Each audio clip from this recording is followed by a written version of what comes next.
গত 17 ডিসেম্বর দিবাগত রাতে টঙ্গীর ময়দানে সাতপন্থীদের অতর্কিত হামলার প্রতিবাদে গোপালগঞ্জের কোটালীপাড়ায় বিক্ষোভ মিছিল ও প্রতিবাদ সভা অনুষ্ঠিত হয়েছে। আমাদের কোটালীপাড়ার প্রতিনিধি শাহ আলম মিয়া জানায়, আজ শুক্রবার দুপুরে শত শত জনতার সমন্বয়ে একটি মিছিল মহড়াই মোড় থেকে শুরু হয়ে উপজেলার পরিষদের সামনে সড়কে এসে এক প্রতিবাদ সভার আয়োজন করে ওলামা, মাশায়েখ সহ সর্বস্তরের তৌহিদি জনতা।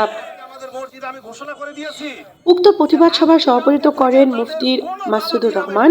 এ সময় বক্তব্য রাখেন ডাক্তার আসাদুজ্জামান কাবুল, উপজেলা বিএনপির সভাপতি এস.এম. মহিউদ্দিন, মাওলানা মুজাফফর হোসেন, রফিকুল ইসলাম, মাহমুদুল হাসান শামীম, বশির বিন শামসুদ্দিন, মঞ্জুরুল ইসলাম।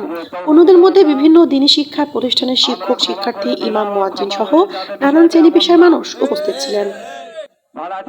যদি খুন করে আর ওলামায়ে কেরামের পক্ষ থেকে দু একজন নরম দিল মানুষ যদি ক্ষমার ঘোষণা দিয়ে দেয়, ক্ষমা হবে না। যে অনাকাঙ্ক্ষিত ঘটনা ঘটেছে, এর জন্য আমরা কোটালীপাড়ার পক্ষ থেকে নিন্দা জানাচ্ছি। আমরা এই ঘটনাকে যারা ঘটিয়েছে, আমরা তাদের বিচার চাই। কোনোভাবে কোনো মিছিল, মিটিং বা কোন রকমের সমাবেশ করতে পারবে না, নামে তাবলীগের নামে কোনো কাজ করতে পারবে না। জন্য শুধু মসজিদে নয়, আমরা তাকিয়ে দেখি কোটালীপাড়ার যে কয়জন, তারা হয়তো অস্ত্রপাতি নিয়ে গেছে, আমাদের কাছে আছে।